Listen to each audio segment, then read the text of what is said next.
without the collaboration of the main Palestinian ministries and institutional bodies, as well as the continued brainstorming with the national academia. It's in this context and aiming at fostering the exchange of knowledge where we've been collaborating with the Politécnica University of Valencia and our speaker here today, Mr. Adrián Escardino. With more than 20-year experience, Mr. Escardino is a sound professional and expert in the area of innovation and entrepreneurship. Member of the UPV spinning off team, his knowledge in technology needs and business opportunities has been an invaluable asset for us when designing our interventions and becoming a dynamic advisor. I'm sure you will find his presentation inspiring. Adrián, please, the floor is yours. Well, thanks very much. Thanks very much, Maite, and thanks very much, the representative of PARC for your words and for the invitation to show this experience. Our experience is not my experience, but the experience of the Technology University of Valencia, the Polytechnic University of Valencia in entrepreneurship promotion. Let me share the screen. 1 second, please.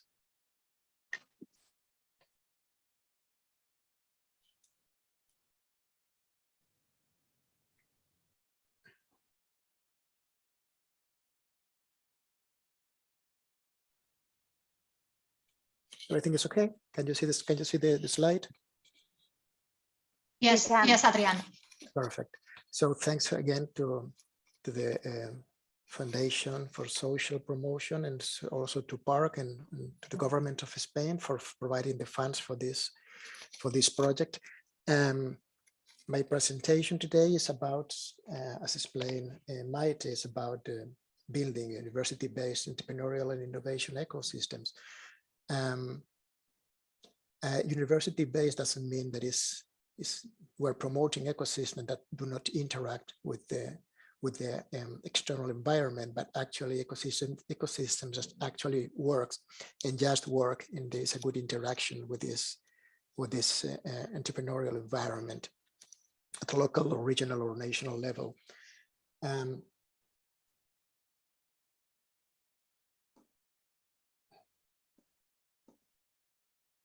Just a second, it went all the way around. So let me go to the start of the presentation. Sorry, okay. So before starting, let me share with you a few words about my job at the UPV, just to put in context this presentation. Okay, we're going to do, I mean, I have 2 hours. We will devote around 50 minutes for a global presentation. And afterwards, if you find it appropriate, we could devote the rest of the time for questions. I've seen that you have a lot of you have previous experience in entrepreneurship, so probably some of the insights that I'm going to share with you you will be already aware of it. So I beg your pardon in advance. I'm going to try to explain a little bit about my work. First of all, just to put in context the presentation, because it is very important when you are defining an entrepreneurial ecosystem, doing it with a global approach, but with specific objectives. My work within the Technology University of Valencia and the approach of my work is, of course, has shaped the way we have operated and the way we approach the issue. I've been working since 2003 for the Technology University of Valencia and the UPV in the strategic planning, technology transfer following pool strategies and doing kind of corporate innovation consulting, technology transfer following push strategies in starting from the needs. Instead of starting from the needs of the corporation, starting from the potential of our knowledge and our intellectual property. I work in regulatory development at the university. I have worked in the promotion of entrepreneurship, and specifically within this field in the promotion of creation of spin-offs within our university. So my focus is I work for the university, and I and the main focus of the university is maximizing technology transfer to the societies and maximizing income from this activity of technology transfer. You will see afterwards why I have wanted to stress this point. So I would not say that much about the need of introducing entrepreneurship in a university. There's a lot of research about that. There is a lot of facts, and there is a lot of experience. So I just leave some words for you, some kind of rational. But I will go further. I will go forward, because I presume you already, this is something that's already assumed, and it's a global trend. So what I really would like to do is starting by stressing what are the stakeholders of a program, of a entrepreneurial university program, in order to identify first the beneficiaries, and then at the same time identifying your potential partners, the people you need to work with. And when implementing, when putting the university at the core of an entrepreneurial ecosystem, you cannot forget that you are working in a community with a lot of other actors, as is in your case, local and international NGOs, administration, other universities, other private incubators, private investors. So you work with you start by working with your assets. I mean, you work for the university, from the university, you work with your academia and research and innovation staff, you work with the students and your alumni, and you work with and for the society. It means that you have to provide value added, you have to provide a clear value proposition for all these stakeholders groups in order to benefit them, in order to gain their support in a kind of feedback process that will provide momentum to the whole system. Otherwise, you will be just acting as a, I mean, you will not be promoting an ecosystem, but you will be implementing a single, but important, but single and independent university program. You will be missing all the rest that actually you need to implement your program.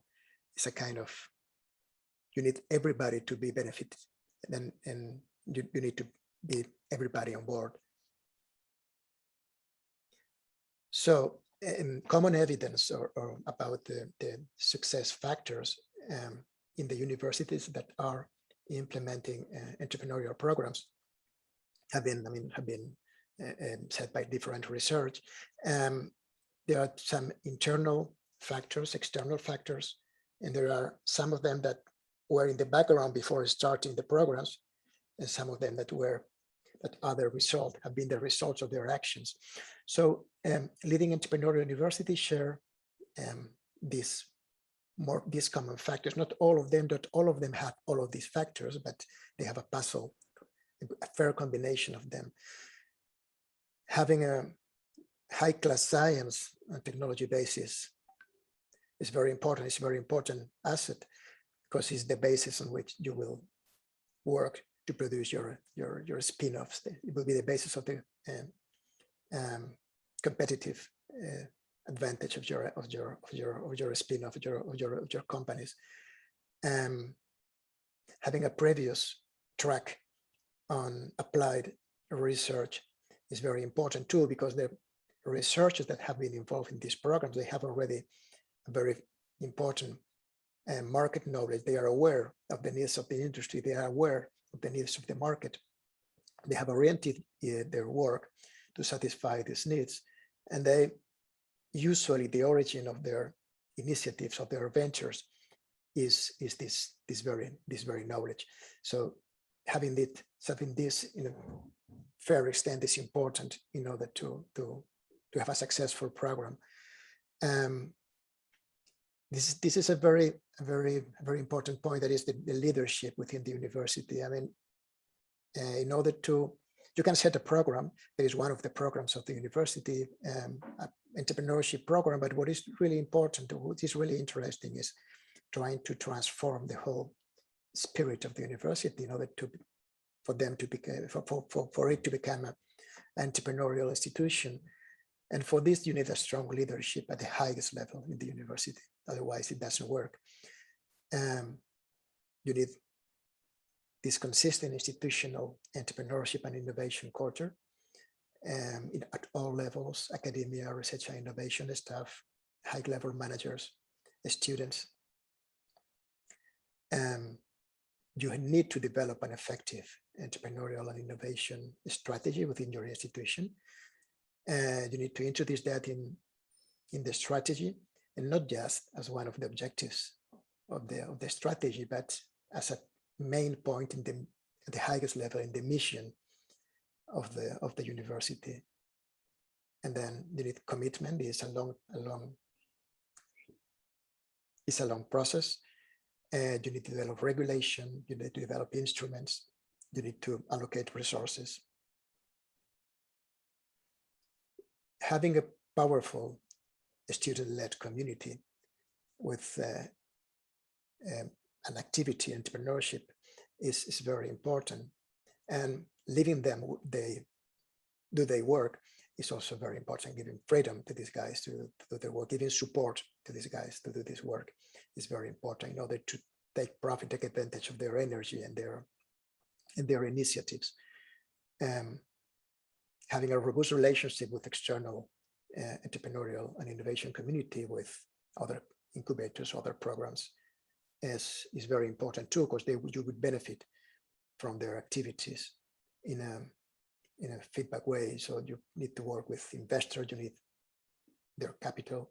With incubators, probably you need their knowledge and their ideas, and also other institutions.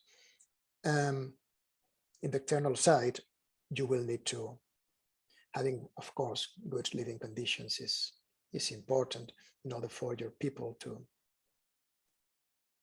have a desire to stay in your region instead of going somewhere else.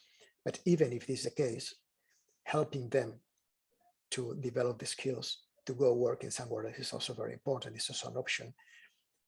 A geostrategic location, having access to markets and having access to capital, this is a key for the success of the program, because it is a key for the success of the ventures that you are promoting. Having a very strong regional and government support at national level is also very important, because they are the ones that have to develop the regulation promoting the creation of this kind of companies, these new startups, the innovative startups, and they have to develop the incentives. National culture is a very important factor too, and having around a well-established regional and entrepreneurship and innovation community. So, well, the good news is that there is not a single way of doing the work. There is not a single winning approach for change in the university to introduce this entrepreneurial view in a university, to develop these entrepreneurial programs within a university. And you have all the elements of the puzzle, but there's not a single way to combine them. And what is here very important is gaining a self-awareness of your institution, knowing who you are, where you are, what have you got, what are the assets that you manage, and then conducting an in-depth analysis of your institution, and about considering both the external and the internal conditions, and then going further on the point that we've been before. The political context is important: stability, security, the existence of local promotion policies in the government promoting entrepreneurship and innovation. Having an university regulation if you are a public institution probably is less important if you are a private institution, because you are governed. I mean, you have your own regulation, and it has strong points and also weaknesses. Access to local, national, international markets, as we saw before, the community, the industry, having a strong industry around you, or having a strong industry aligned with your interest, even if it's not near to you. And the same with the community. I say that because probably in your case, because of the particular conditions that are in Palestine, you may have an extended international community, Palestinian community, that you may be able to mobilize in order to help conducting this kind of initiatives, not just with a local view, but with a global view. Developing local strategies, but pursuing global impact, helping your people having opportunities in Palestine, but also abroad, being competitive in international markets. And for that, maybe, I don't know, promoting or profiting for this already established Palestinian community or abroad could be useful, could be a good approach. And the internal conditions, about knowledge, it's not the same working and trying to implement an entrepreneurial program in a university that work with humanities, that with one what is technology based as the Polytechnic University of Valencia. It's not the same if you have a previous institutional unit that provides industry intelligence. That you don't have it, but it is very useful to have. Otherwise, all the industry intelligence and relational capital belongs to the leading researchers that have already this contact with the industry. And it is very interesting. But on the other hand, if you've got it, you can implement institutional strategies, stronger institutional strategies. You have to analyze your assets. What kind of scientific infrastructures and what kind of equipment, what is the quality of this stuff, whether or not you have available land and buildings to devote to your program or to this entrepreneurial initiative. What is your human capital? What is your budget? What is your annual turnover? What is the turnover coming from R&D activities? Whether or not you have a university endowment. This is very common in British culture universities. We have no this kind of tools. Unfortunately, we have no endowments in the public institutions in Spain. Some private have, but not the public. And then the culture of the institution, and how this culture is expressed. What is the historic research approach? Is more basic science or is applied science? And then for that, you have some indicators that can help you. What is the patenting, your licensing, your contracting and spinning off record? For contracting, I mean agreements with corporations to provide R&D services. Whether or not you have, or there are prior entrepreneurship and innovation initiative. If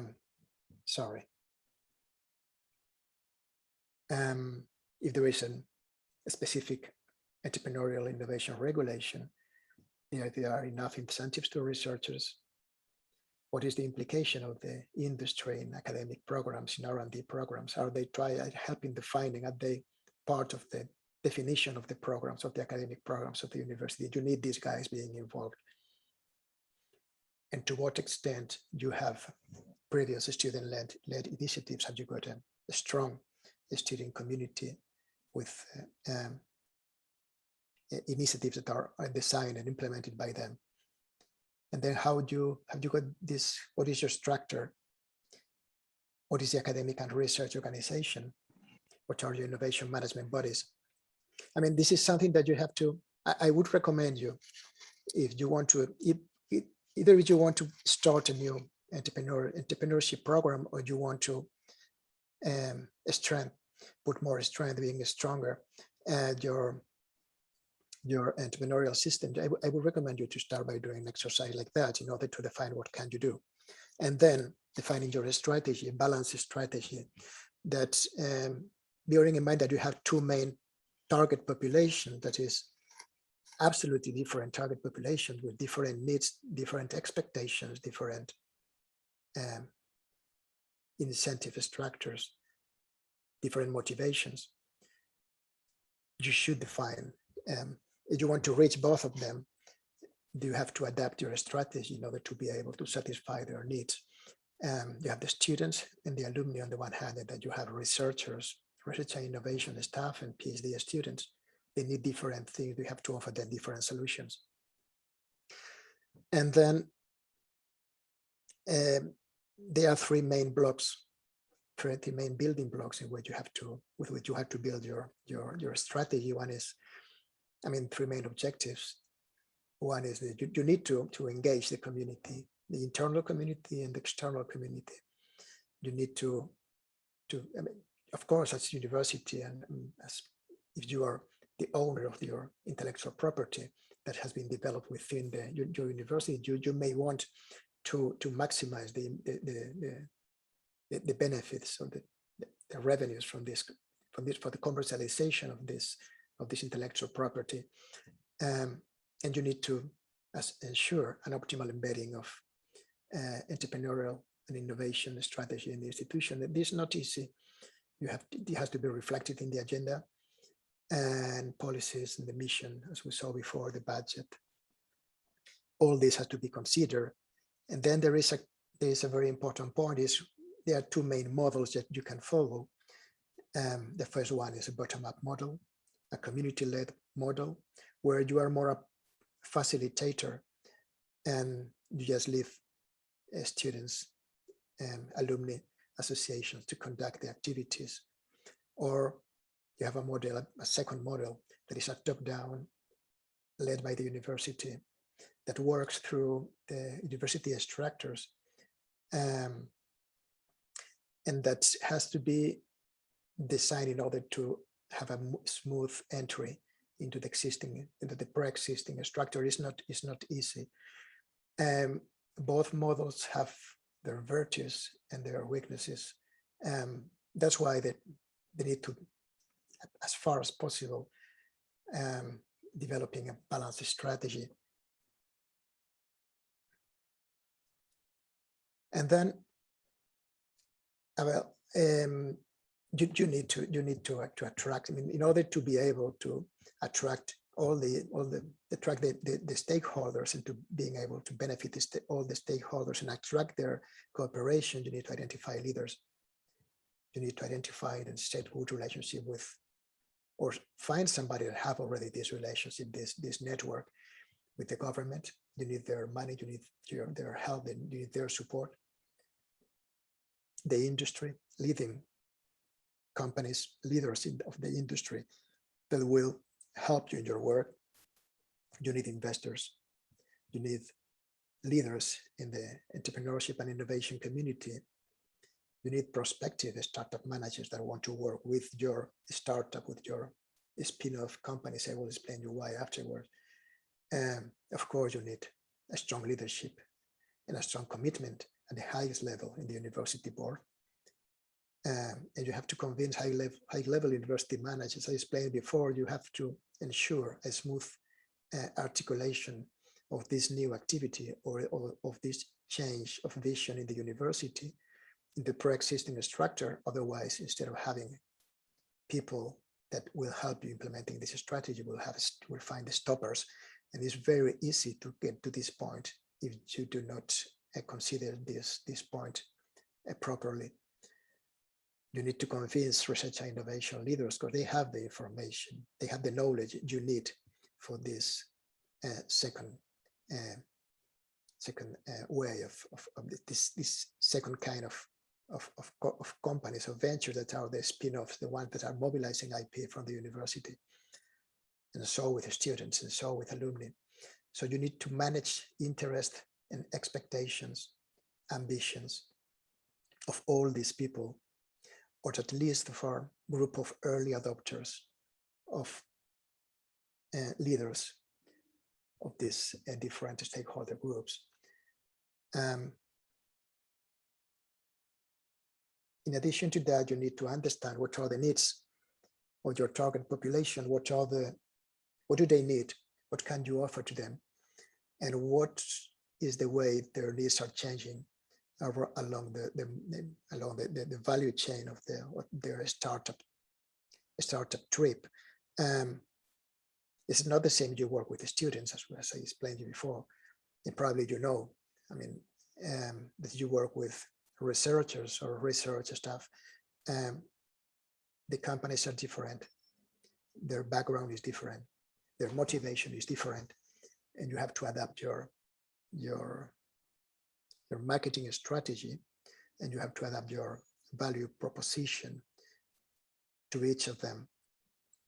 It's not the same. I mean, the kind of information or the kind of activities you can do in the level of awareness rising is not the same when you work with the researchers or when you work with the students or with alumni at all. The same for training and education, the same for pre-incubation, the same for incubation, the same for acceleration. And there's another point that is very important here, is that in order for you to develop I would not say successful, but proper entrepreneurship and innovation strategy in the university, in order for you to be able to provide all these services and all this value to the startups, to the spin-offs that will be created in your university, within the ecosystem of your university. You don't need to develop all the capacities. You don't need to have internal capacity to provide all these services. You can absolutely get the support of external providers. This is why it's very important to have this ecosystem approach. This is why it's very important to create these links with the community. And this is why it's very important. I'm very happy to see that today there are not just people representing universities, but probably 80% or more than that is people coming from NGOs, local and international, and also local initiatives promoting entrepreneurship, and also from the government and international organizations. This network, this ecosystem is essential. On the other hand, it will be impossible for you to provide all the value that is needed to these projects at the different levels of the value chain. It's impossible. And actually, it's not the mission of the university doing that. It's not the mission of the university having a proper, owning a kind of venture capital fund. Some of them, they have it, but with external management, it is not managed within the university. And they are, the more downstream you go in the value chain, the less has to be the implication of the university. But it doesn't mean that you have not be sure that you are providing these services at the right moment to the right projects. So this is it's a fascinating journey. It's a very interesting project. It can be done. It's feasible. It's feasible. But it needs to have, as I told before, to start by doing a critical self-awareness, have a strong leadership, and have a strong commitment with it. It's not the thing that you can do from the next year. It's something. It's a lifetime project. You are changing the way that the university thinks. You are changing the way the university works. You are developing curriculum. You are developing probably new courses. You are new skills within your management body. So what I recommend to do is just starting the same way we recommend startups to start their projects, by doing an analysis. I introduce here a tool that probably you know, that is the business canvas, business model canvas, because actually you are creating a startup. So just act as a startup. Don't wait to have all the things clear. Don't wait to have a clear business model. Just go ahead and start working and start identifying people, and start. Probably you would not be able to address both target population at the same time. Probably you will have to start by working with researchers or by working with students. It depends on what asset do you have. It depends what is the situation, the initial situation in your university. But go ahead and try getting experience and try getting support and start doing good connections in the community. This is what I would recommend to do. So I would like to explain a little bit what did we do in our university at the UPV. Not as a model to follow, but an example of what can be done with a set of assets at the beginning of a journey, and then how this change over time. So our entrepreneurial project or program started in 1996, and at this time there was almost everything was to be done. It was great. Probably is the best situation that you can find when everybody is not aware.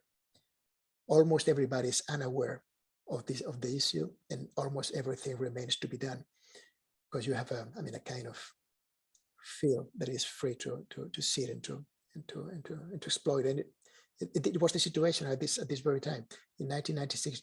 Even at national level, the external conditions and the internal conditions were, everything was lacking. We had a good stability in the country after 20 years of democracy. We had Spain was member of the European Community at this time. Now it's the European Union. There was economic stability, but we were in a strong crisis at this time, a strong economic crisis. There was no specific regulation concerning university spin-offs at national level. There were no specific incentive programs concerning technology startups. There was not at all industry, and the industry was not interested. The industry was not interested in this kind of startup, innovative startups or spin-offs. The concept of a spin-off was being developed in the States at this time, in the United States. So the industry was just interested in buying technology and then owning the technology and just following is on track with them. There was no drive from new tech industries that we have today. There was no entrepreneurship and innovation ecosystem at all in Spain, at all. It doesn't exist. There was no venture capital activity, almost no venture capital activity, and not at all focused on this kind of corporation. There was knowledge about how to invest in this kind of new startup with the high risk level that they have. There were no entrepreneurial and innovation university programs in Spain. No university was doing it. We were one of the first. But at internal conditions, we have a strong, this is true, we have a strong R&I leadership in chemistry, life science, engineering. They had very strong ties with the industry. 3 or 4 leading researchers that have managed to create strong institutes, R&D institutes around them.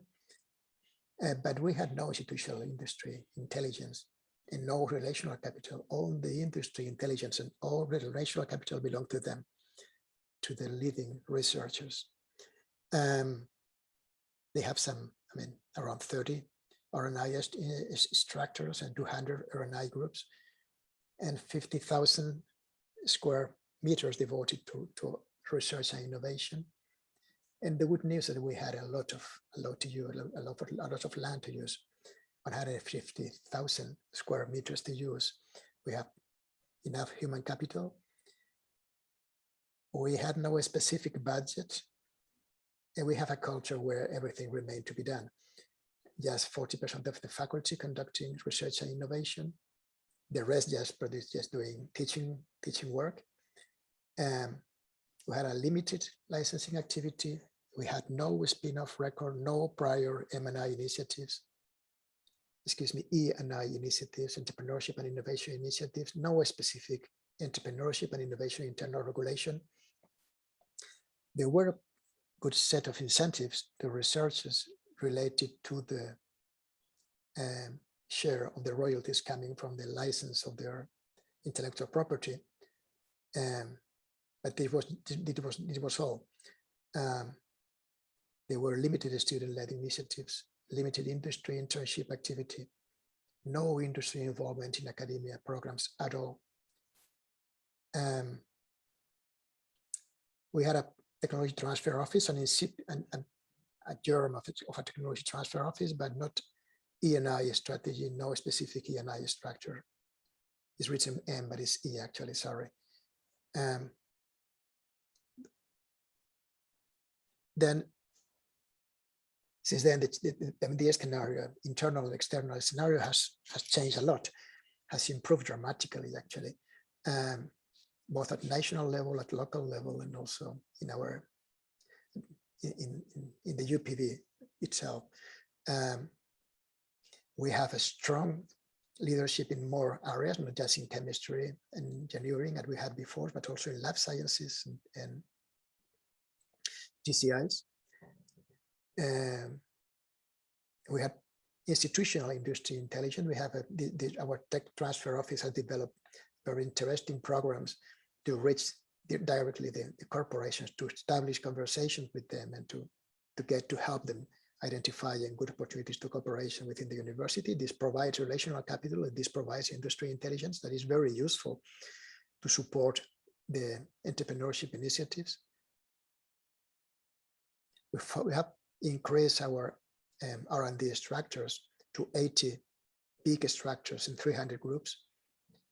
We have used all the land we have. We have no more land available. That's the bad news.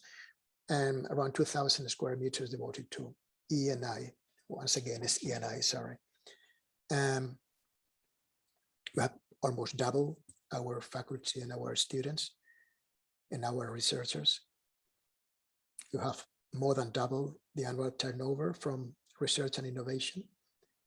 The total budget is around 350 million.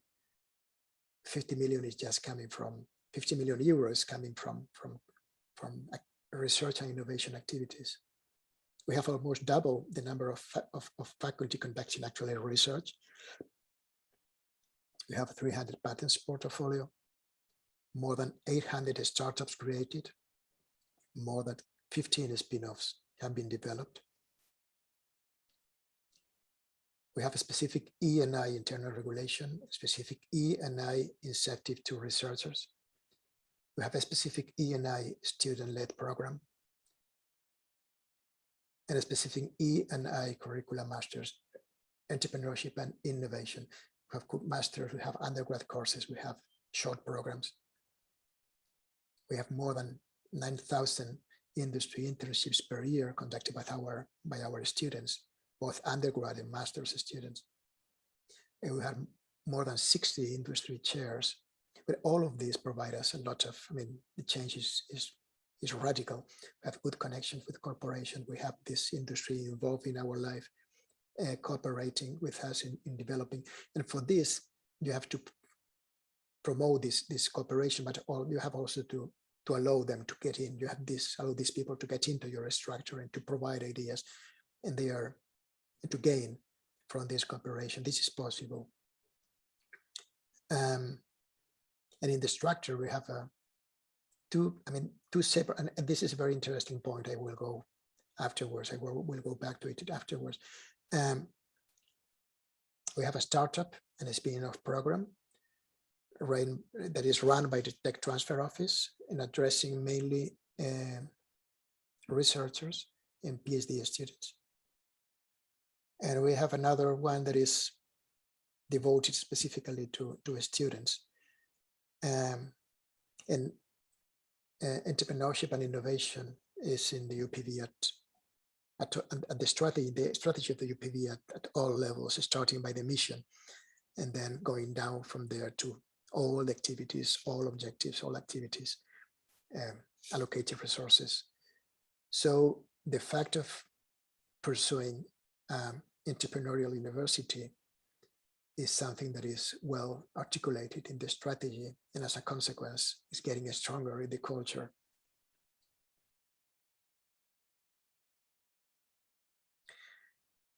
Well, this is right, but actually we have a lot of thing to do. We have a substantial potential for improvement because we have not been able to produce a balanced strategy as I explained you before. It should have been the case. You have to work with what you have. You have to work with your assets, and you have to adapt your strategy to the actual driving force that are in your university and that are in your community. So we have a specific program, very strong program addressing the needs of students and alumni. We have not succeeded to be so strong as to develop such an articulated program with researchers and research staff and PhD students because of the particular conditions that have this group. I will explain you later. We have not been very successful in engaging the community. We have not been very successful in maximizing the output or the revenues of our intellectual property. But we have a very strong articulation of the entrepreneurial mission in the strategy of the institution, as I explained you before, and is reflected in our policies, in our budget. We have developed incentives for academia. We have a specific academic curricula. And this is the result of having a top-down model. We have developed a top-down model led by the university that works through our structures, trying to balance internal management forces and internal governing forces. We have not been able to promote a bottom-up system working, optimizing the activation of our grassroots, university grassroots, our researchers or our students or our alumni, facilitating them to follow or to activate their own initiatives. So there's a lot of work to do. The fact that we are here, even if we have a good results, even if we are one of the main universities in Spain producing startups with producing spin-offs from the university. The reason is here first, we are a technology university. We're producing more than 60 million euros from R&D. And this comes from a couple, 2 or 3 areas. You can see on the right, the percentage of revenues and annual revenues coming from R&D activity. The most come from ICTs, industrial technologies, and life sciences.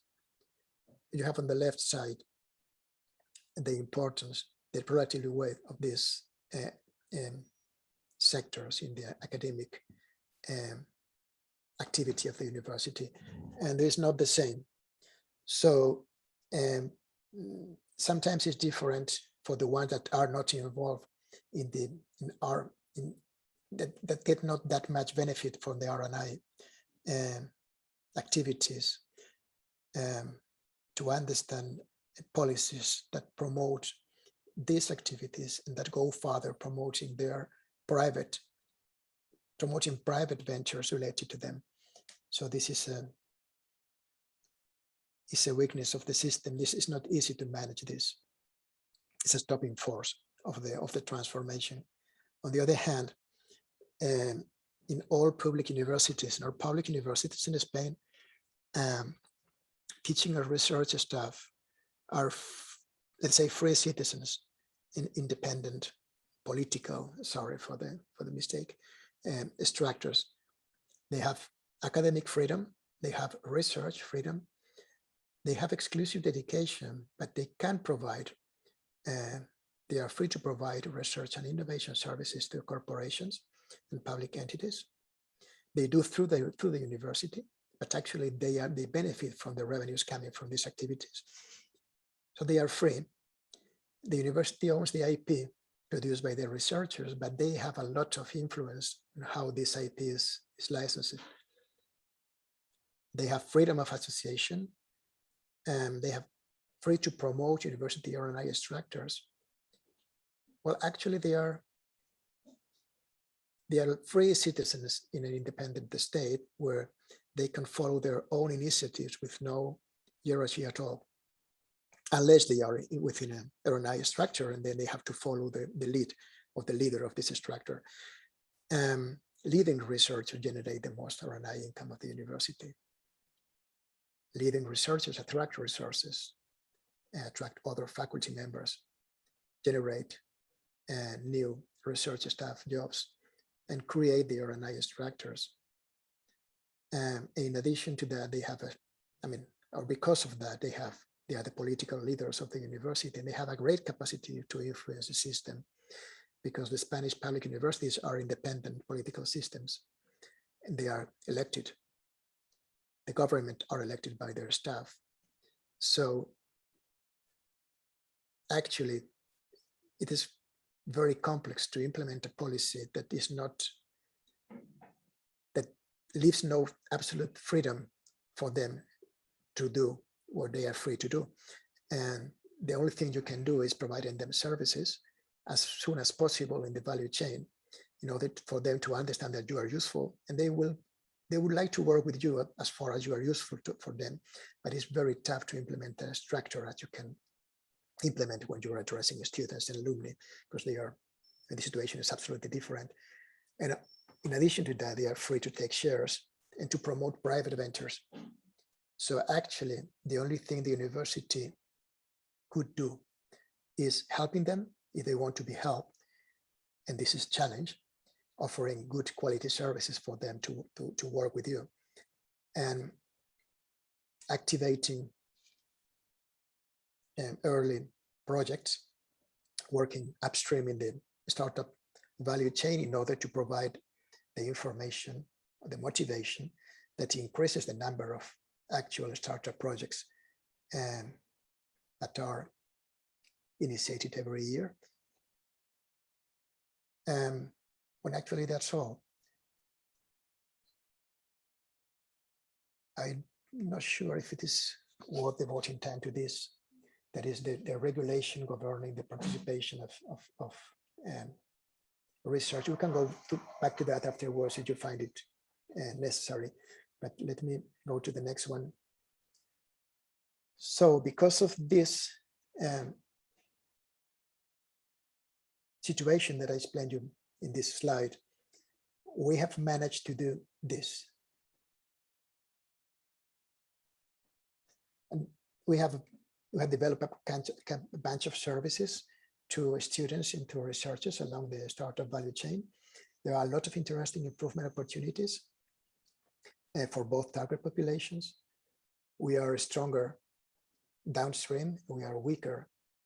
We are stronger upstream, sorry, and we are weaker downstream. The more downstream you go in the value chain, the higher level of information you need. We are good in activating.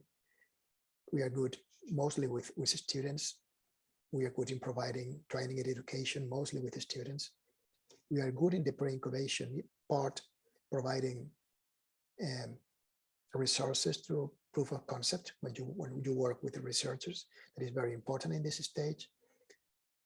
Providing workspace, providing help to team building. We are also good in incubation, not just for students, but also for researchers, even if there are some points to be improved.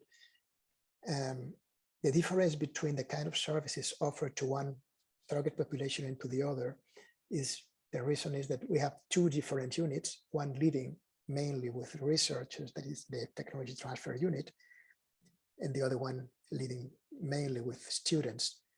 And the tech transfer unit is in charge of this policy of implementing the strategy of working with the researchers, because the most of the spin-offs of the university, they're mobilizing intellectual property of our institution, and we have to be there to ensure that this activation is appropriate, because this is a challenge for different reasons.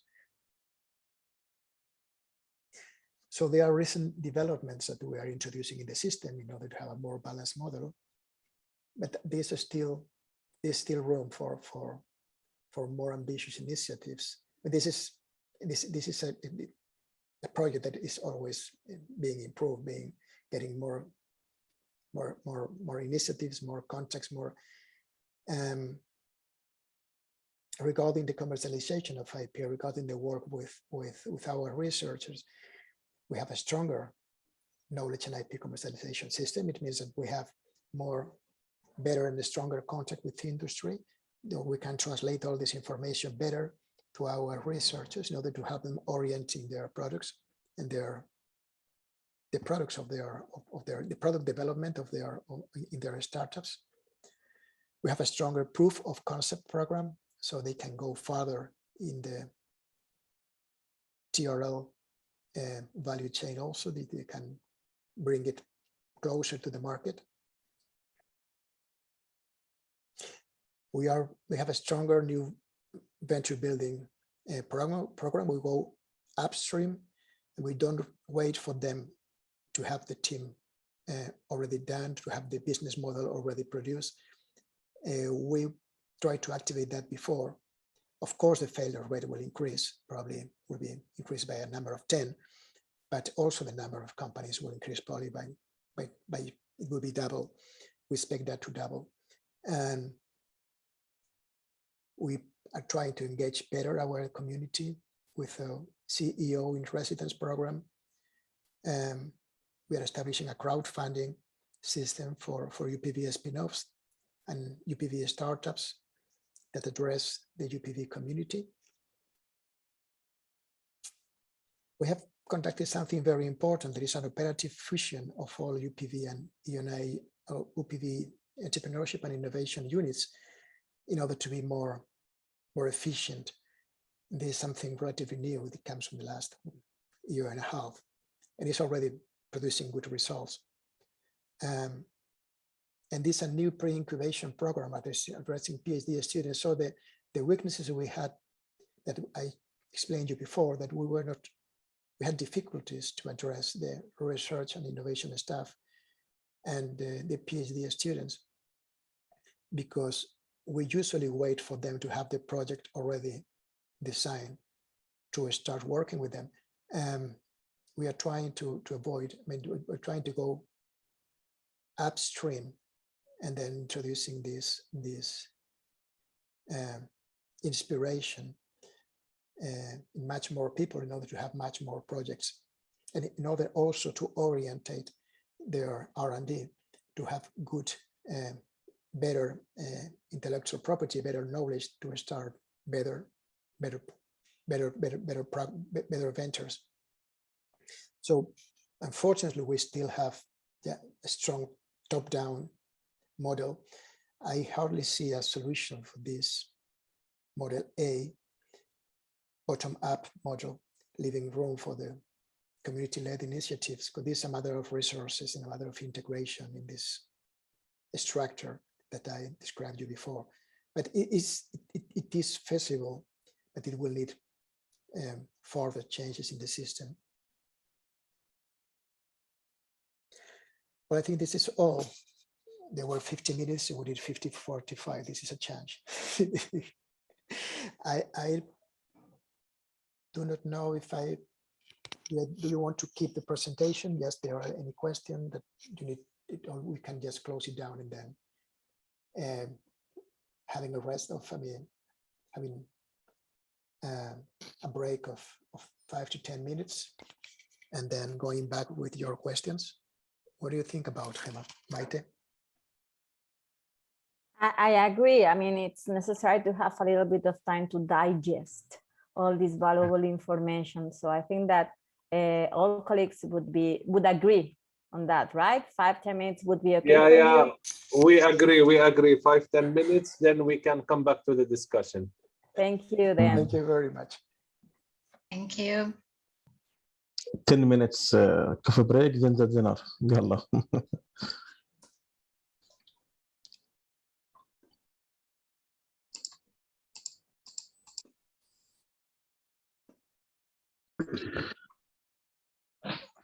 We're still drinking our coffee. Okay.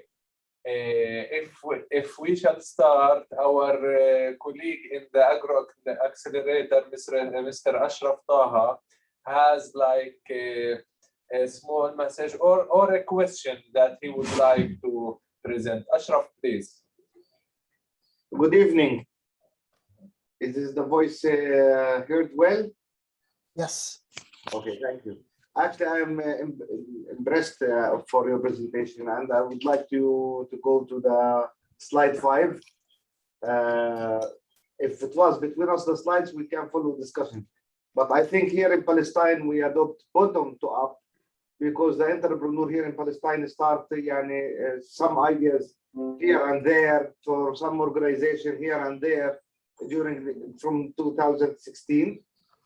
And of course, the innovation, the incubation hubs start 2010, but it was concentrated in ICT.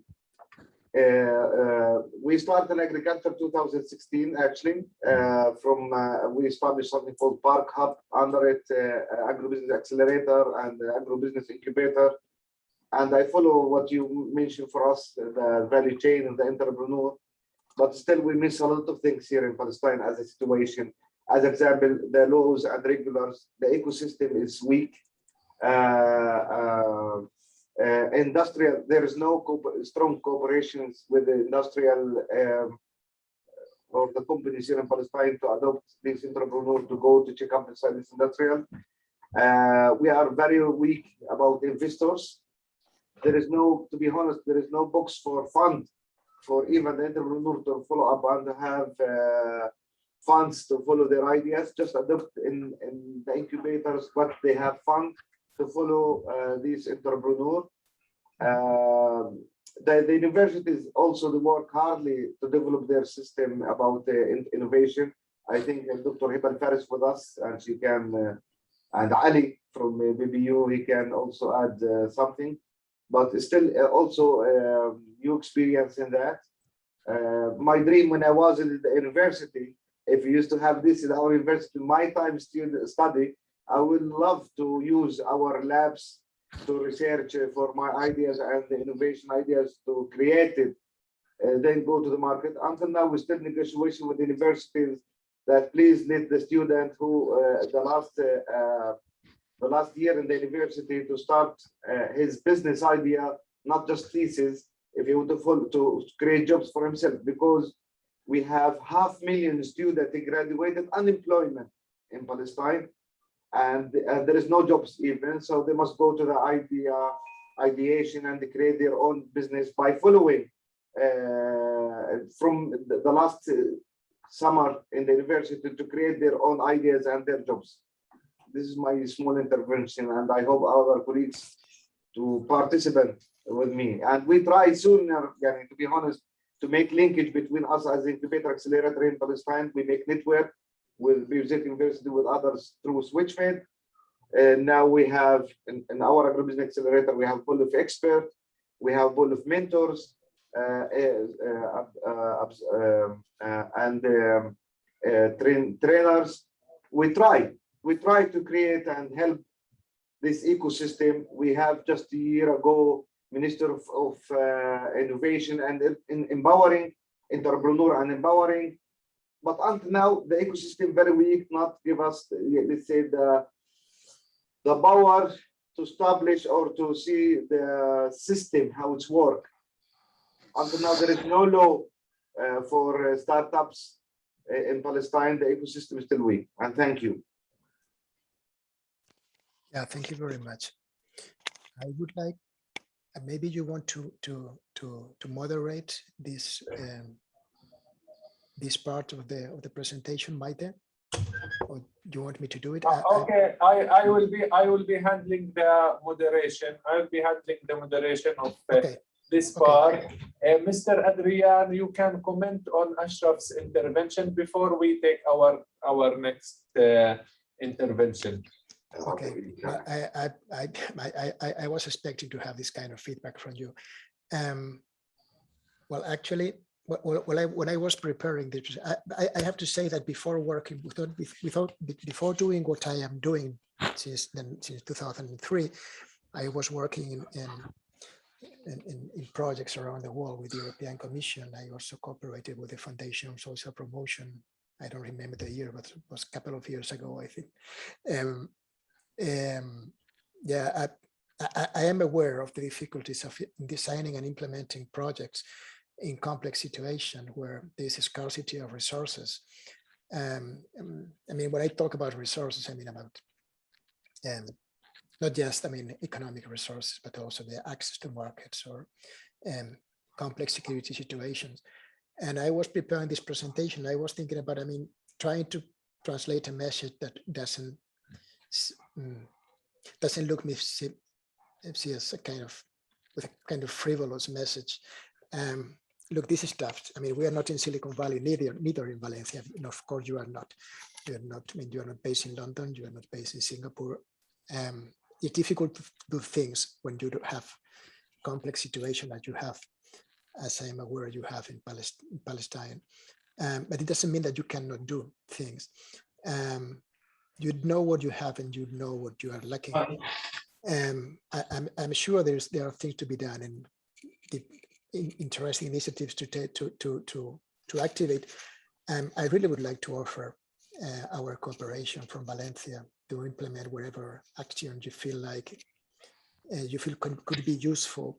This is just a presentation. I really thank the Foundation for Social Promotion. Also, I'm sure through their activity and through Park Initiative, we can, if you feel comfortable with it, you feel useful, we could channel more knowledge and more cooperation with you. This is an open offer. You find it useful. Thank you, Mr. Adrian. Now we go to Mr. Sameh Abdullah. After Mr. Sameh, we will take Khawla Al-Njoum. Mr. Sameh, please. Good afternoon, everybody. Good afternoon, Ashraf. I'm Sameh Fahmi from a business development specialist at SEC Small Enterprise Center. We have conducted just 3 years ago a baseline for the incubators in Palestine. Just please give me a couple of minutes just to give like executive summary for the Palestinian incubators situation. We find that there is no technical definition, local technical definition to separate incubator, accelerator, and co-working space and service provider. Once we visit any of these entities and we questionnaire them, what kind of service do you provide as incubator? They give you functions of accelerator or co-working space because they don't separate the kind of services. They just oriented on the programs they granted, like they implement programs activities. First. Second, we have 4 main kinds of business incubators. We have a private business incubator. We have a university owned business incubators, and we have an NGO business incubator, and we have business incubators marked as non-for-profit companies. And most of them is following the programs activities. They don't even provide a solid base of services. For example, one of the main outcome, each 2.25, like 2.25 employee, they graduate only 1 startup per year. Can you imagine this? What is better? 2.5 employee leads to one. We call it survival startup. What I mean by survival startup, that it stand up for 3 years. Each 1.5 incubator, they provided service for one survival entrepreneurs that he depend on his startup, which is very poor compared to our neighbor countries' benchmark and the international benchmark.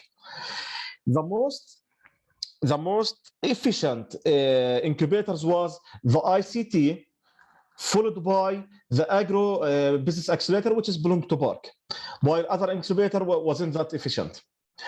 The university's accelerator was inefficient completely because they used to provide like entrepreneurs with academic experience. They get their own professors, and they have usually only one employee, which is the incubator manager. He used to manage the incubator, provide experience, provide technical training. He do everything at the university. So he's just a manager. He's not a technical expert. And once you need an expert, they used to call the university employee, which is usually provide just academic information. The Palestinian ecosystem. This is the third point. It used to deal with startup, small enterprise as a big firms at the same level. They pay the same tax at the same level. They have to do the same even way to be registered at the Ministry of Economic. Finally, once we compare our universities to international to universities in America, United States of America, 22% of the income at universities at the United States of America comes from research, R&D, and innovation, while in Palestine it's less 1%. Our universities income comes from research less than 1%, which is shocking.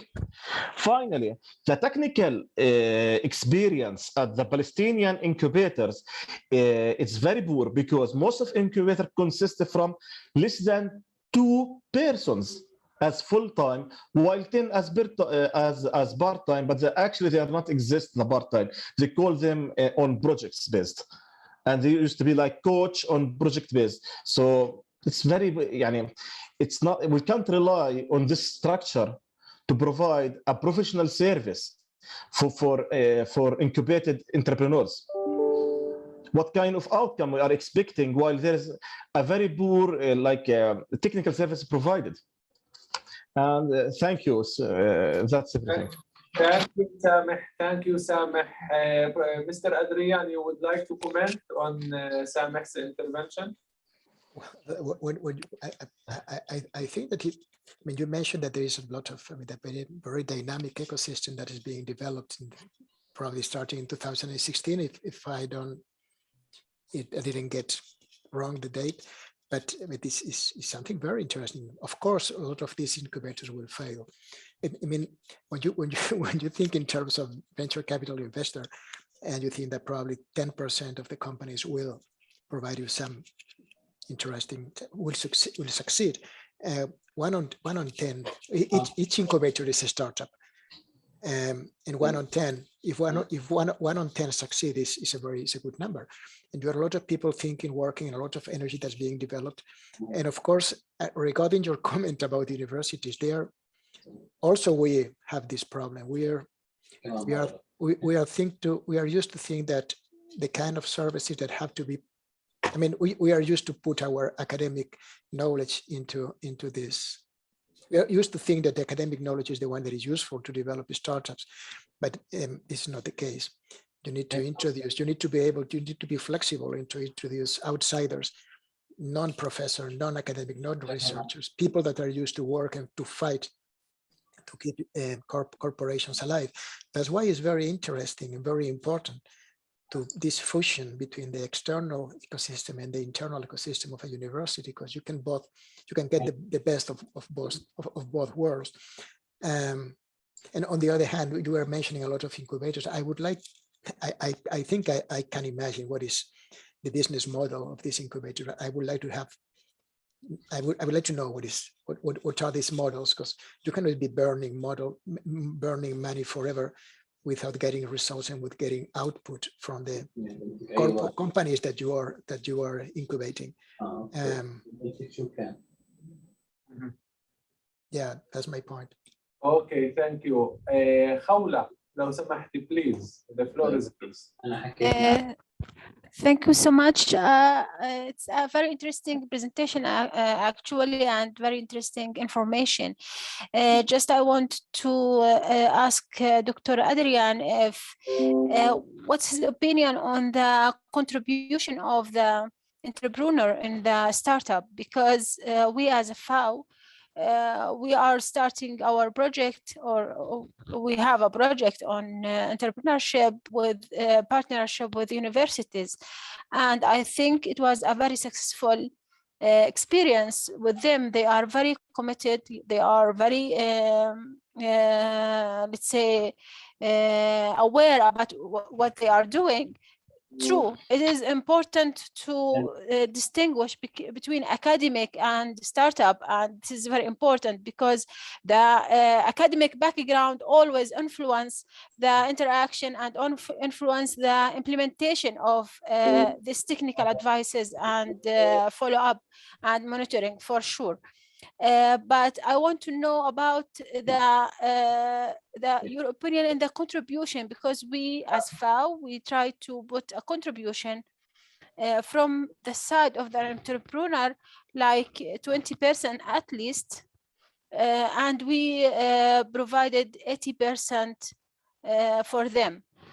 We think this is a very good approach to be sure about the commitment of the entrepreneur for their project, for their follow-up, and for their startup. But sometimes it's like an obstacle for those who have a very innovative ideas, but they don't have this contribution. Thank you. Mr. Adrian, please. I'm not sure I got your point or your question, but concerning the activation of professors as entrepreneurs, I don't think you can transform a professor in an entrepreneur unless he is or she is already. Good researchers are good in conducting research, and some of them are very good in selling this research to industries, and these same that are very good in marketing their results should be very good in promoting innovative startups based in their knowledge. So yes, they can be part of a project, and they can promote spin-off programs, spin-off projects, spin-off ventures and they can also cooperate with the startups without taking a stake in this project, and they can have this kind of R&D agreements with them as they have with other corporations, private corporations or public corporations. They can provide this support, but it depends always on the company. It depends on the researcher. Not all of them are good on that, and not all of them are made to work together. It's like in any other relationship in life. We are talking about people and personal relationships. And on the other hand, I understood that FAO is providing funds in order to promote the creation of new agri-food ventures, and you are providing 80% of the capital. But I don't think that's right. But the percentage is important, but the amount is probably most important than that.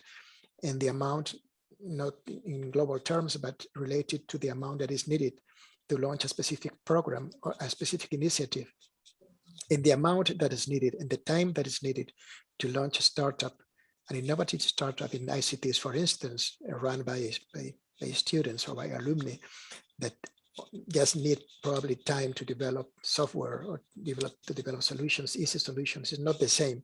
That the amount of money and the time that you need to prove a technology, an innovative technology, to prove it and to launch the market.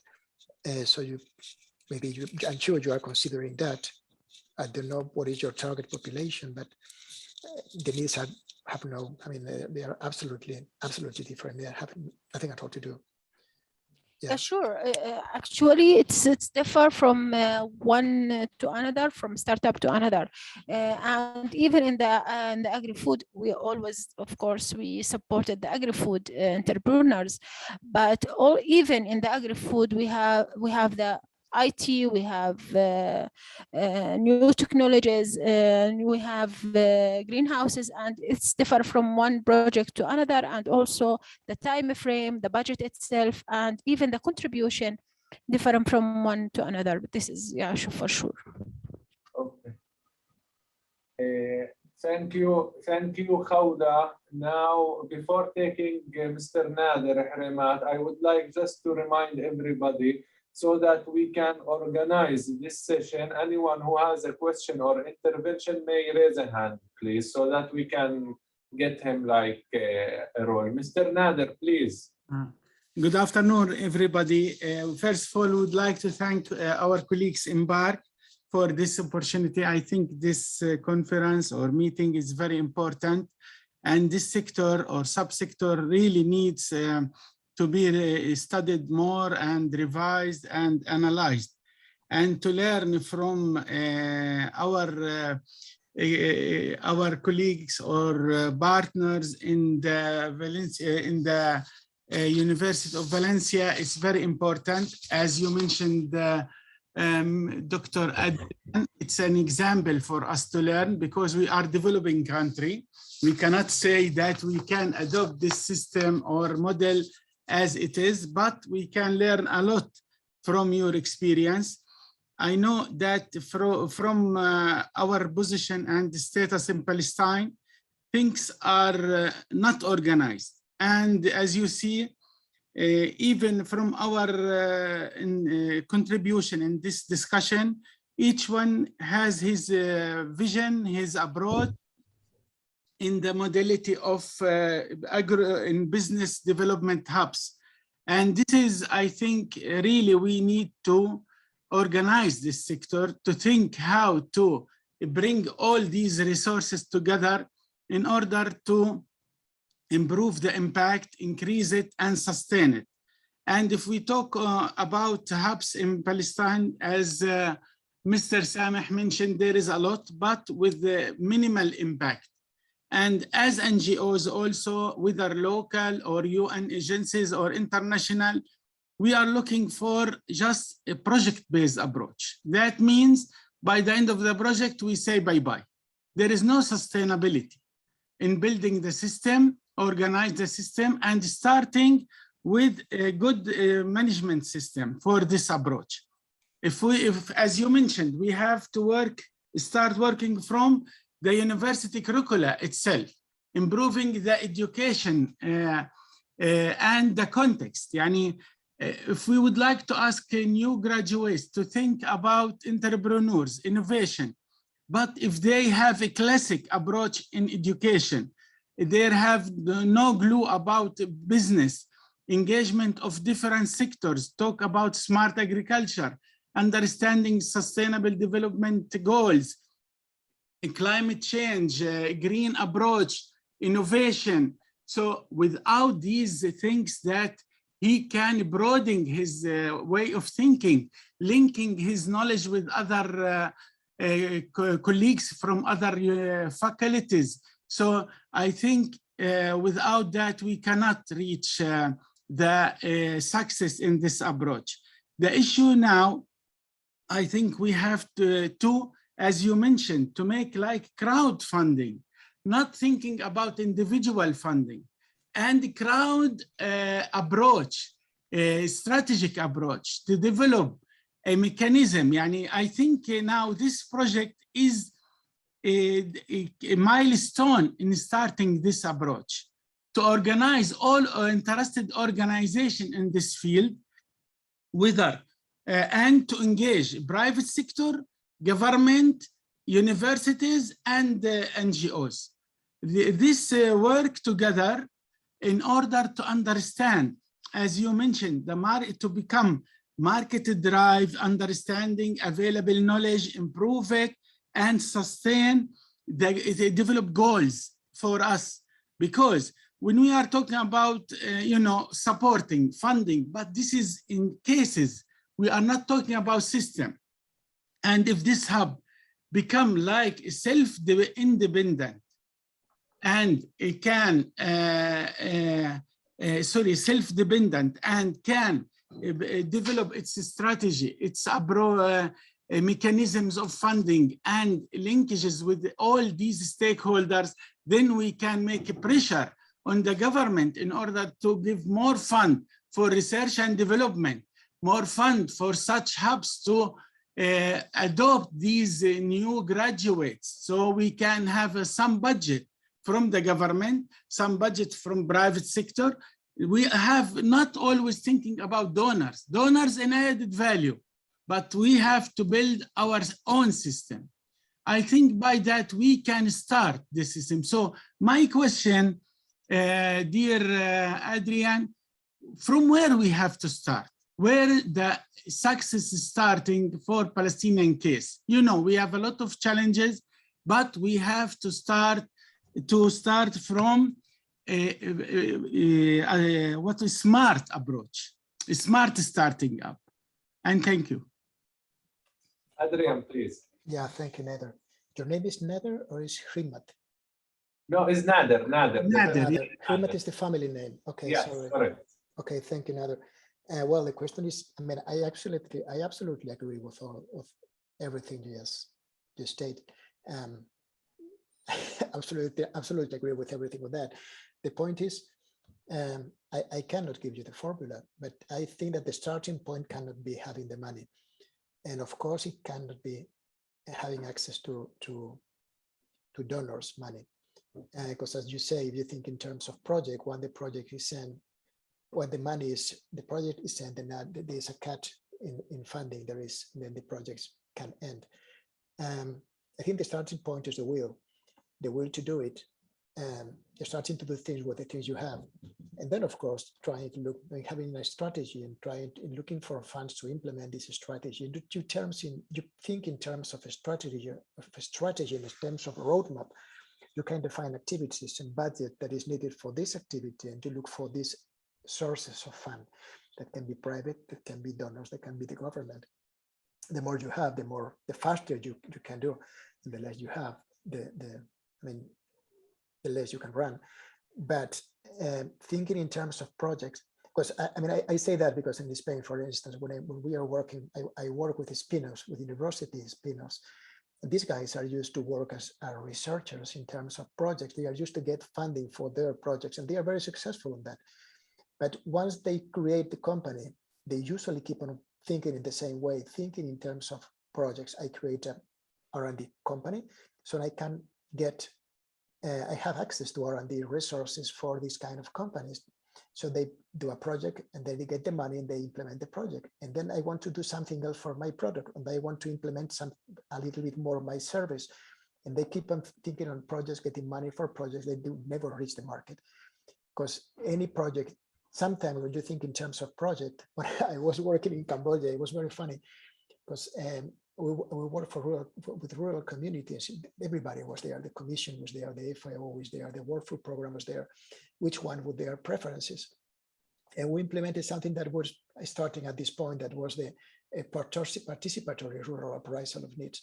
And it was very funny, because when the EC did this kind of exercises of participatory rural appraisal, the villagers found that the prior need was actually what the commission was funding, and what the World Food Program did this kind of exercises.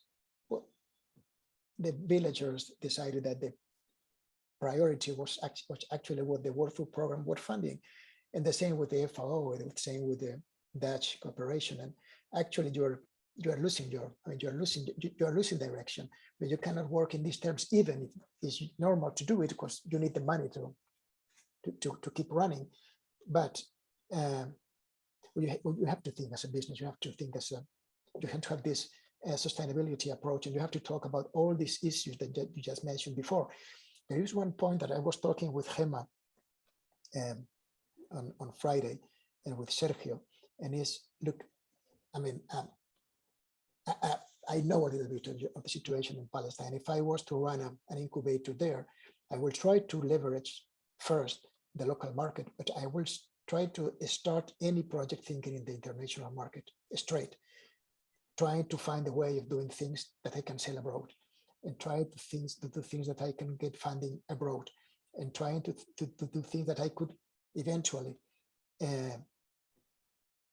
promote abroad with my people, and also growing the company abroad, just to provide stability to the venture, and then bringing back money to this to Palestine, but being able to, I mean, you have a huge Palestine community abroad. I was thinking about, I don't know, but it makes no sense at all, but there's a strong Palestine community in Chile, and with a lot of strong businessmen working there with, that could be, I don't know, could be a source of money for innovative startups starting in Palestine and then being launched abroad. This is an idea. I mean, there are lots of constraints you have to live with. I'm not able to imagine that. I look, the last 5 days we had a cultural party here in Valencia, these Las Fallas. Usually it's usually done in March. We did it in September because of the pandemic. These parties, I mean, you have fireworks all around the city, but they are just fireworks. And when I was preparing the presentation, I was thinking, these guys I'm talking with, sometimes probably they have this at home, but they are not fireworks. I mean, look, you have to try to build something in a very complex situation that you have, something that makes sense, that is sustainable, and that helps your people. That's what I would recommend you to do, even if my recommendation may be frivolous, as I told you before, helping your people to do best in the future, and building with the best assets that you have, even in Palestine or abroad, and then trying to secure the future for your people, or help securing the future for your people and for your country. You have, I mean, as I told you, this is not, this should be a starting point. I didn't prepare this presentation as a one-off cooperation. This is not my work. I mean, I did it because my relationship with the Social Promotion Foundation, and that because I really thought it could be useful in order to, not to provide a model, but to activate dialogue and to activate further initiatives. And once again, I offer the cooperation of the university through PARC, through the Foundation for Social Promotion, to do whatever we can do to provide knowledge and to provide insights into the system. Mm-hmm. Mm-hmm.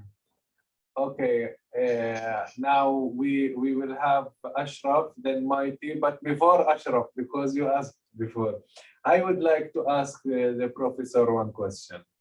You presented many factors that contributed to the development of the UPV entrepreneurship model. In your opinion, what was the single most important factor that contributed to the development of UPV's model? You presented many, but in your opinion, what was the most important? Leadership. We have a clear commitment at the highest level in the government of the university, and for the good and for the bad, this was translated into a specific strategy, specific tools, and a specific implementing structure. So we did what we did because somebody wanted it to be done. They were a leading position at the government of the university, a leading position at the high management, the high management official, and there was money allocated. We're starting very early because the rector at this time bet on it. I did a bet on it. He decided to start this program, and afterwards, I mean, you just go step by step. You need commitment, and for that you have a committed leadership. This way, I think. I got it. Now we will take Ashraf, after him Mighty. Ashraf, please. Okay. Actually, I want to be. It's not sad. Your microphone, Ashraf. It's here. Yes, you hear me. Actually, we are optimistic here in Palestine, and because that we established all this issue, because we funded the last solution we had it for the unemployment graduated student, and because we adopt the bottom to up, because that the government follow us, they create a Ministry of Innovation, in entrepreneur and empowering. There is a creation called the Higher Council for Innovation and Excellence. They follow the field, to be honest with you. And in the same time, we work hardly to make networking, to make movement and to make lobbying and advocacy about the situation. It's needed networking. So because that we start networking with other incubator and accelerator here in Palestine. And we are, before a week ago, launching the third indicator for the incubation organization. And it is new, it's started here in Palestine. And also as Spark and as the Business Accelerator and Incubator, we are part from an international movement called FAC Agro Challenge. And we take our youth to be participant in this international event by making locally. And we invite all the private sector in Palestine to be part of that, to learn and to be involved. As you mentioned, we need to work step by step. So to follow this competition here locally, and we send our young Palestinians with their ideas to the international. First, to see where is the world now reach, and to see the world see about the Palestinian young here in Palestine about their ideas. But we need to, as we mentioned, we link it with different organization, like organization. We need to build library in Palestine about the entrepreneur ideas and all this issue to enrich it and to see, because it's new in all the world, and we need to follow in the same step with the world, because now the world by internet becomes small village. We need to do this fast communicate by social media. We need to build this bridge between each other to learn more and more. And this meeting, not just once, we need it many times later on, and to concentrate more and more, and to have our own library to learn it from it and to give it to the next generation. So I am optimistic here in Palestine, and now we have this linkage. Thanks this project, thank you, thank Maita to give us this opportunity, and we will learn more and more step by step. And thank you. Thank you. Thank you, Ashraf. Going to Maiti now. Maiti, please. Thank you, Yamil. I would like perhaps to share a reflection based on one of the key messages that we've seen in Adrian's presentation. He says, think as a startup, act as a startup. We were very aware of the situation in Palestine. We know the many challenges that the youth here is facing, especially with the COVID-19, the lack of services in terms of attending the entrepreneurs' needs, the lack of funding. Perhaps all of this was the main element that we consider when developing the project. The important thing here is that we know now that this is a stepping stone. We will continue in this path. We will try to avoid this project-based approach by embedding this mindset in the national, let's say, ecosystem. We will try to work with so many different actors at different levels as well, in order to achieve this, let's say, goal that is promoting the ecosystem, enabling the momentum, because we know that entrepreneurs in Palestine are incredibly smart and creative. There is a thinking behind it, and they are the solution as well for so many problems in the economy of Palestine. So this is why exactly we need your support. So please feel free to be in touch. Please feel free to share any doubt, any project you are working with in order to create synergies. We are trying to, work hand in hand with the ministerial bodies, with the academia, with the colleagues in different local NGOs and international NGOs. This is the momentum for it, okay? So we are here to support as much as possible. Please get in touch. Thank you, Maiti. Thank you, Maiti, for this amazing message. And before we hear the closing message from Mr. Adrian, I would like to ask again if anyone has an intervention or a question, please. Does anyone have? Bisan, please. Our last question is from Bisan. Then we close with Mr. Adrian. Bisan, please. Hi, everybody. Thank you for this opportunity to be here. It's not a question as like my opinion in this session. Like from my point of view that and through working throughout the past year within the entrepreneurship and academic sector, we are talking about positive impact that occurs in this system, but it's a very in very slow level. And it's notable that there is a change in the mindset of existing ecosystem in Palestine, but the effort does not complete the cycle as because like we are working on a project-based approach, but we have take off completing this cycle by mentorship service.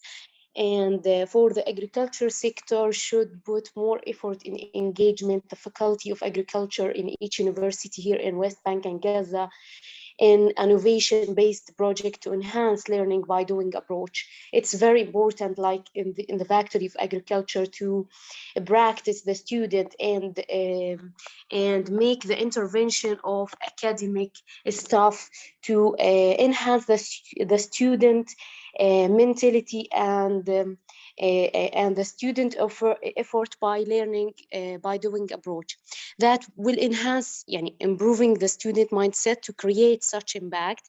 And the last thing I have to talk about that we should rethinking about the amount of financial support we are considered for the agribusinesses project here in Palestine, because most of incubator and accelerator, even the private one or NGOs or the incubator in universities, considered amount of $5,000 to $7,000 just for agribusinesses. That is not enough to support such incubated or a project. And we had to think how to enhance these projects and these entrepreneurs in access to market and access to investment after the incubation period. We didn't have to go to the acceleration program because most of these agribusinesses are successful in the ground in the early stage, but they lack of mentorship services and follow-up services, because we are implemented this project and then, as Mr. Nader said, we said to them bye-bye. But I think we have such a successful example here in Agribusiness Accelerator, because we are always follow this project for at least 2 years after supporting these entrepreneurs. And we as well, we have about 60 to 70% of our project are successful until now from 5 years ago. And this type of connection and networking between the incubator, accelerator, or even that the academic professor in the university, it's very helpful for the entrepreneur to make a success and proceed with her or his project. So the academia or the mentality in academic institution, it's very important to change this, because we have, as Mighty said, we have an incredible entrepreneur and they are very creative, even though that them has a chance and opportunity to improve the market channels, the product that we are using every day, and especially in the agriculture sector, because we had many problems there. So as for this project, I believe that it will be an impact as we working together in such opportunity. And I think we should to ask Mighty and ask all the stakeholder to support each other in this implemented such activity. And thank you so much. Thank you, Bisan. We go back now again to Mr. Adrian for his final words before we close. Mr. Adrian, the floor is yours. Yeah, thank you very much. I would like just to thank Park and the Foundation for Social Promotion for organizing this session and for inviting me to share my experience, my humble experience on this. Once again, I have not tried to present a winning model. I just wanted to provide some a kind of logical framework for you to analyze yourself and analyze your environment in order to offer solutions.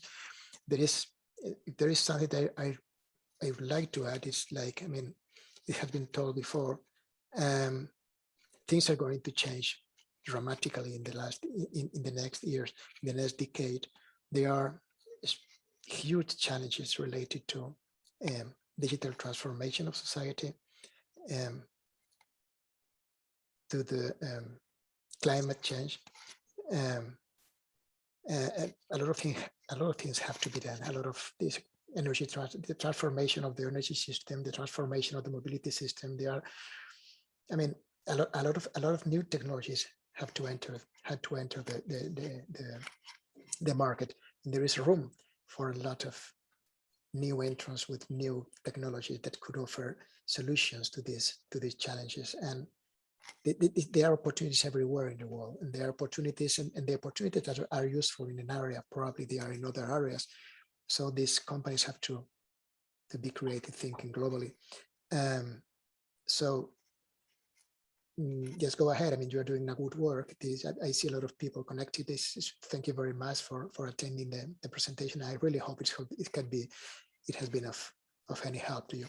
And of course, at your ability, I am available for whatever, any kind of activity or support activity you need afterwards. Thank you, Adrian. At the end, I would like to thank you first, Adrian, for this fruitful presentation. Plus, I would like to thank also our partners in FPS for reaching out to you and for arranging this seminar. I would like also to thank all of our participants today for their participation and for their presence. And hope to see you all again in the next webinars and meetings in order to develop our institutions and our universities and develop our society. Thank you all. Thank you very much. Thank you all. Thank you.